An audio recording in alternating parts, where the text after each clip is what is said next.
The second method, the backstitch cast-off, is one that can be used on finished edges that will be visible. Measure a length of yarn 3 times the width of your knitting and cut it.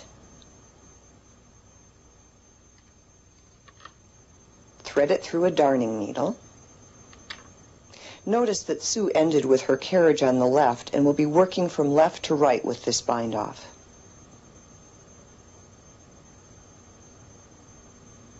Insert the needle into the second stitch, bringing it back through the first stitch. Pull the yarn through. Now through the third and back through the second. She'll work this way all the way across the row.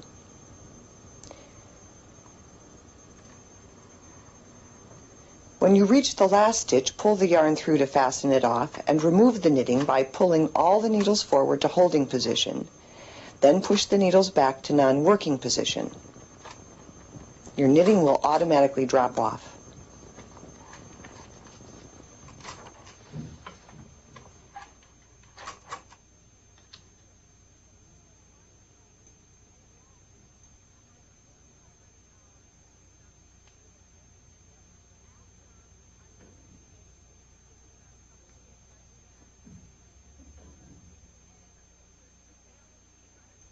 Sue is now going to show you one way to add ribbing to your knitting as you would at the bottom of a sweater piece. She's going to work the same number of needles as she did with her piece of knitting, but she's arranging them so that there are 2 forward and 1 back all the way across the row. Put the yellow card between the needles to keep the forward needles in holding position. Pick up the cast-on row of stitches and hook them onto the needles. To do this, pick up the first 2 stitches and hang them on the last 2 needles. Leave the 3rd stitch in the elastic thread and hook up the 4th and 5th. Continue hooking up your stitches this way across the row, leaving every 3rd stitch in the elastic thread. Be sure that you're getting the stitches there and not the little loops that are between the 2 stitches. Remove the yellow card and push the needles back into working position. You just move the whole weighted hem there.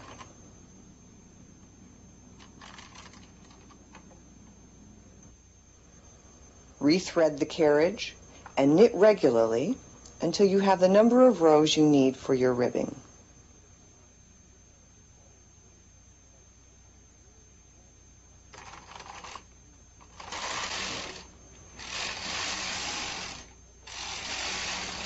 You end up with a series of ladders.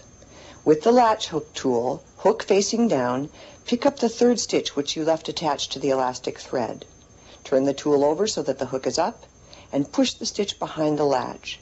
As you bring the tool back, pull the first rung of the ladder through your stitch. Hook up the remainder of the ladder in the same way. Forward, back, forward, back.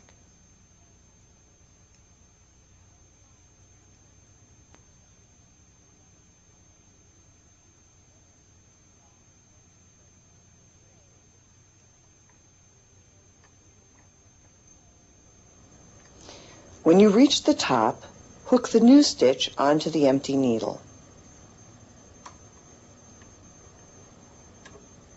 Here, Sue is latching up some stitches at the other end of her knitting at normal speed.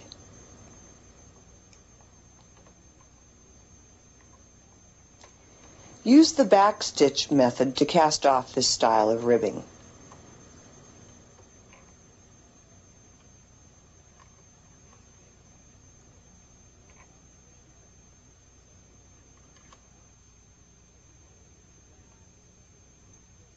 Remove the knitting from the machine.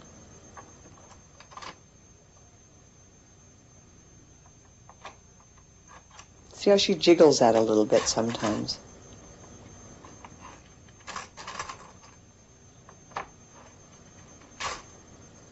Remove the knitting from the cast-on hem by either gently pulling through the nylon cord or gently pulling the knitting away from the hem, snipping the elastic as you go. Notice how Sue is tugging lengthwise on her knitting. While it's on the machine, your knitting is stretched wider than it will be when it's finished. Her tugging helps the stitches come back to the shape they want to be in naturally. Sue will show you some decorative stitches starting with the lace or eyelet stitch. Transfer the first stitch to the adjacent needle just as you did for the decrease. Bring the empty needle forward into holding position and knit one row. Push the needle back to forward working position, making sure the latch is open. Knit one row. That makes an eyelet. Many eyelets make a lace pattern. Sue is making a V-shaped pattern. You can position the lace anywhere on your knitting and can arrange the eyelets to make a wide variety of patterns.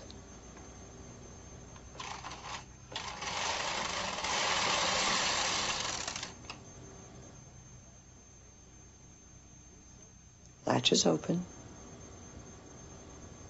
and she knits back.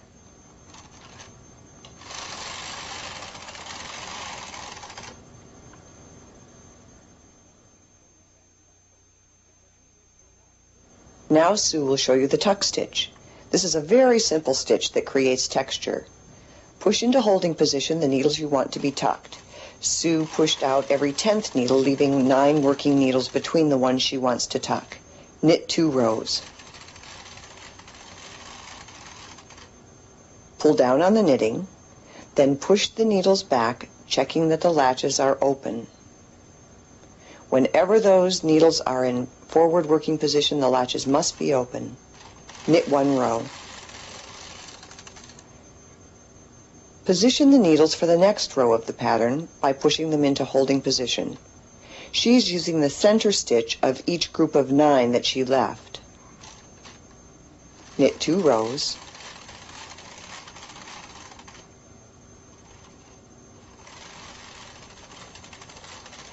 Pull down on the knitting and push the needles back to forward working position.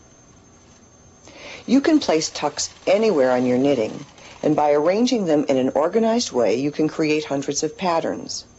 The purl side becomes the right side of these fabrics.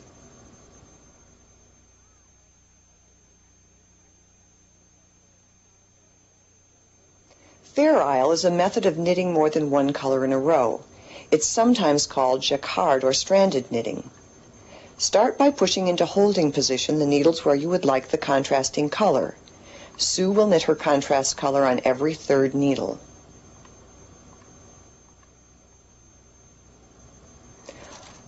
Always knit the main color first by pushing the carriage slowly across the row. Then you'll knit the contrast color manually. Make sure that these stitches are the same size as the rest of your knitting. Notice that she's not pulling too tightly, nor is she leaving big loops. Make sure as you lay the yarn into the latch that it's open. When you finish that first row, attach a clip to the new yarn end. Then, select the needles for the contrast color of the second pattern row. Sue's moving one needle to the right on each row to form a diagonal pattern. Knit across with the main color, then manually knit the contrast color across the row.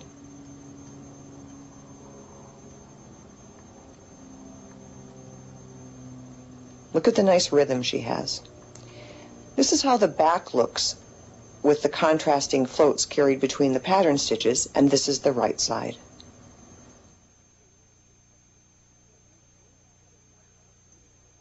Sue will now show you how to knit a 6-stitch cable. Remove onto waste yarn 1 stitch on each side of the 6 needles that you're going to use for the cable. Push the empty needles into the non-working position.